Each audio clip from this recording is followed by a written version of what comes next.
कुर्बानी को भी वाजिब करार दिया। आज कुछ लोग कहते हैं कुर्बानी वाजिब नहीं, क्या यही गोश्त लेके गरीबों को दे दो। भाई कुर्बानी में किसको दिया जाता है? कहते हैं जी ये फ्रिज भर लेते हैं। तो भाई फ्रिज भर लेते हैं तो ना भरो ना, किसने आपको कहा फ्रिज भरो? जायज था कि आप रख लेते, लेकिन वाजिब नहीं है, जरूरी नहीं है कि तुझे रखना है।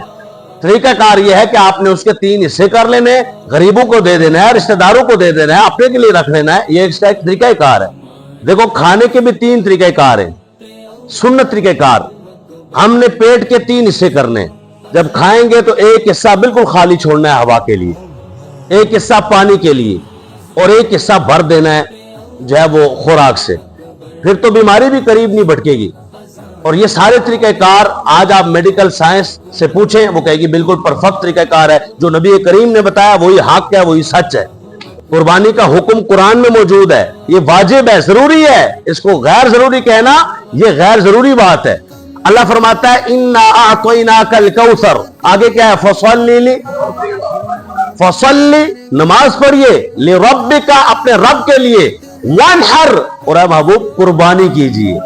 कुर्बानी करने का अल्लाह ने ऑर्डर दिया है, लिहाजा कुर्बानी का ऑर्डर है तो ये वजूब का दर्जा रखता है, ये वाजिब है, जरूरी है। इसको फालतू समझने वाला फालतू आदमी है, उसके बाद दलील कोई भी नहीं है। आजकल तो लोग कहते हैं वो कट्टे की कुर्बानी जायज नहीं। वो हिंदू कहता है गां की कुर्बानी नहीं होती, गां कोई नहीं काट सकता, हमारी मौजूदगी में ये मुसलमान जो है गाय काटेंगे, नहीं काटने देंगे। और ये कहते हैं हम कट्टा नहीं काटने देंगे। मैं कहा तोड़ा दोवां दा कोई रिश्ता होगा, असि कट्टा भी कटांगे तो गां भी कटांगे। भाई ये बहीमतुल अनआम में से है, ये गाय की किस्म है, भैंस, और ये कट्टा। इसी तरीके से एक बंदे ने यहां तक कह दिया कि 2 दिन पहले भी कुर्बानी कर दो, कुर्बानी हो जाएगी, गोश्त अलबत्ता कुर्बानी के दिनों में बांट देना। लो यानी इतने दसो राजा साहब क्या करे बंदा, इतने सिर्फ इन्ना लिल्लाहि व इन्ना इलैहि राजिऊन ही पढ़ सकता है कि भाई 2 दिन पहले एक और नमाज जमया है, चौथे दिन भी कर लिया करो, कोई मसला नहीं। लो मैं क्या तुसी नवे नवे ड्रामे ना करो, जेडे पहले कुरान हदीस के मुताबिक है ने ओनू ही चलन दियो। एक और कहते कोड़ा भी कर लिया करो, कोई मसला नहीं। मैं क्या तेरा क्या पता, बुखारी तो खोता भी साबित करके आके, क्योंकि खोता भी कुर्बान होता था, लिहाजा भी कर लो। जड़ी भी हदीस आगे तो कर देनी, ठोक देनी। इसीलिए हम अहले हदीस नहीं, अहले सुन्नत है, क्योंकि हर सुन्नत पे अमल होता है, हर हदीस पे अमल नहीं होता है। शादियां 11 सुन्नत है कि हदीस में? हदीस में है। सुन्नत कितनी है? और एक और बता दो कुरान पाक की, वमन यक़नुत 22वें पारे की आयत है, महबूब तू 11 नहीं, जितनी चाहे शादियां कर, ये तेरे लिए है और मोमिनों के लिए नहीं है। मिन दुनिल मोमिनीन, बाकी मोमिनों के अलावा, खालिसतन लक, ये खालिस तेरे लिए है। तो कुछ चीजें ऐसी हैं जो हुजूर ने किए हैं, मगर हदीस में आई हैं, हदीस पे अमल नहीं करना, उस हदीस पे अमल करना है जो हदीस सुन्नत बन जाए, मेरे और आपके लिए राहे अमल बन जाए। ये असल तरीकाकार।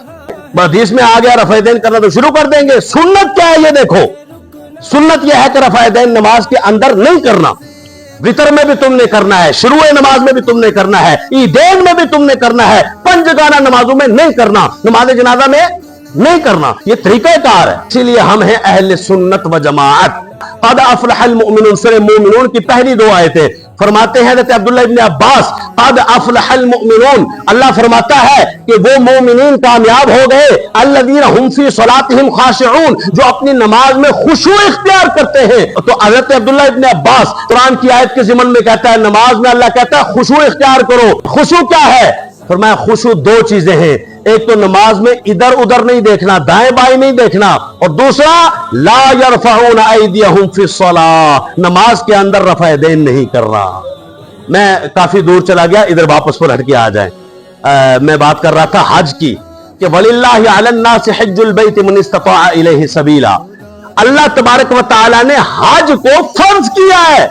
अगर आप में से भी जो बंदा इस्तिताअत रखता है, वो अगर काबतुल्लाह जा सकता है, यहां से सफरी अखराजात बर्दाश्त कर सकता है, उसको उसकी सेहत इजाजत देती है, कोई मसला नहीं, तो फर्ज है। जिसने नहीं अदा किया वो अदा करे, इससे पहले कि मौत का शिकार हो जाए और कब्र हशर में उससे पूछो। एक बंदा है जिसने कोई नमाज नहीं पढ़ी, मगर उसने अरकान हज अदा किए, हज हो गया कि नहीं? हो गया। अगरचे उसका हज तो हो गया, मगर उसने गुनाह भी कमाया ना।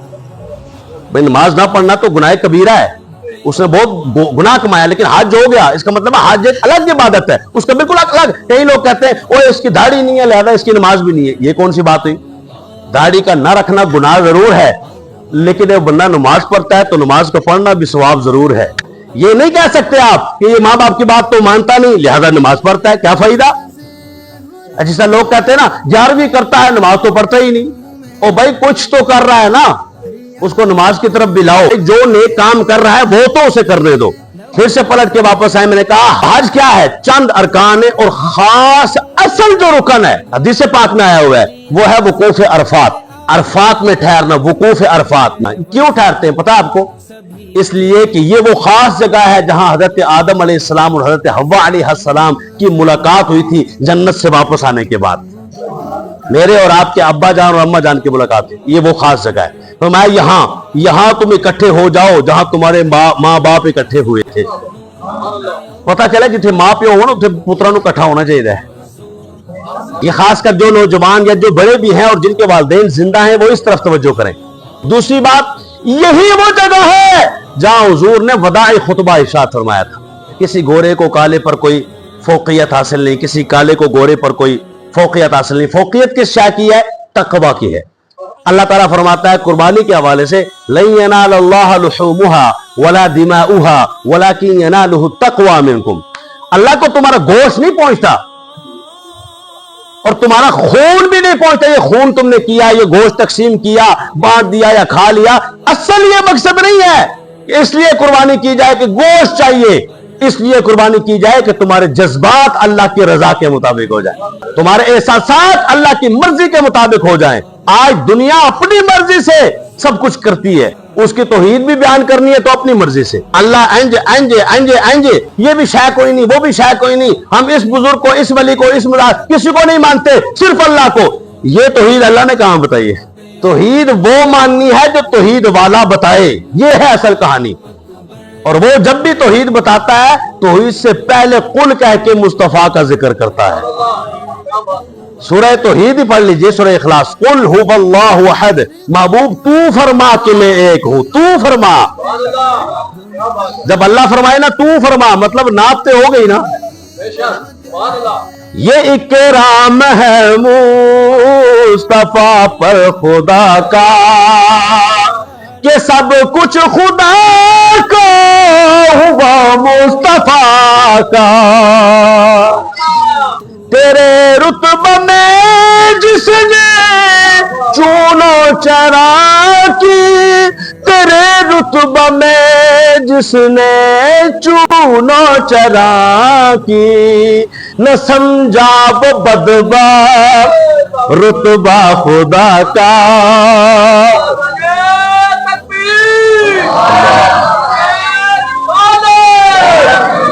تو میں عرض یہ کر رہا ہوں کہ آپ نے حج کس طرح کرنا ہے, انبیاء کی اداؤں کو گویا کہ ادا کر رہا ہے. آپ جانتے ہیں کہ طواف کیا ہے؟ حضرت آدم نے جب پہلی مرتبہ خانہ کعبہ اللہ کے حکم سے تعمیر فرمایا نا, پہلی مرتبہ, اس وقت حضرت آدم علیہ السلام اس کی بناوٹ, اس کی صنعت, اس کی کاریگری, اس کی خوبصورتی, اس کے حسن کو دیکھنے کے لیے چکر لگا رہے تھے. رب نے فرمایا کہ صبح قیامت تک ہوندے ہی رہن گے. حج کرنا بڑی بات ہے, لیکن یہ کئی لوگ حج پر جا کر بھی گناہ کما کے آئیں تو فائدہ نہیں ہے. وہاں پر آپ نے حجر اسود کو چومنے کے لیے دھکے لگائے, حرام کام ہے, یہ گناہ ہے. تو آج کل تو باقاعدہ دور سے ہی ایسے کرتے ہیں, استعلام اس کو بولتے ہیں, ایسے کر کے نا اشارہ کر کے ایسے, بھائی بولو کسی کو پتا ہے اس طرح استعلام کرتے ہیں. یعنی قریب جو نہ جا سکے, حجر اسود کو بظاہر چوم نہ سکے, ہونٹ لگا نہ سکے کیونکہ رش بہت زیادہ ہے, تو دور سے اشارہ کر کے چوم لو. میں نے کہا ہوں سمجھ آئی انگوٹھا چومن دی حضور دے نام پہ. بندہ کہنے لگا آپ کو اللہ سے محبت نہیں؟ میں نے کہا ہے. کہا پھر وہ کیوں نہیں چومتے؟ میں نے کہا چومتا ہوں, آئندہ تو بھی یاد کر, میں حضور کا نام بھی چوموں گا, اللہ کا بھی چوموں گا. کہنے لگا نہیں سمجھ نہیں آئی. میں کہتا ہوں سمجھ آن بھی نہیں لگی, اے عشق والے انہوں سمجھ آندی ہے. حدیث میں حضور کے لیے ثابت ہے تو ہم حضور کا چومتے ہیں, تم حدیث میں اللہ کے لیے ثابت کر دو, اللہ کا بھی چومیں گے. مولانا اشرف علی تھانوی صاحب جو دیوبند کے پلر ہیں, وہ اپنی کتاب البوادر النوادر کا صفحہ نمبر 409 پہ لکھتے ہیں اگر کوئی محبت کی وجہ سے حضور کا نام چومتا ہے تو کوئی حرج نہیں, تو نفرت کی وجہ سے تو کوئی چومتا ہی نہیں ہے, سب محبت کی وجہ سے ہی چومتا.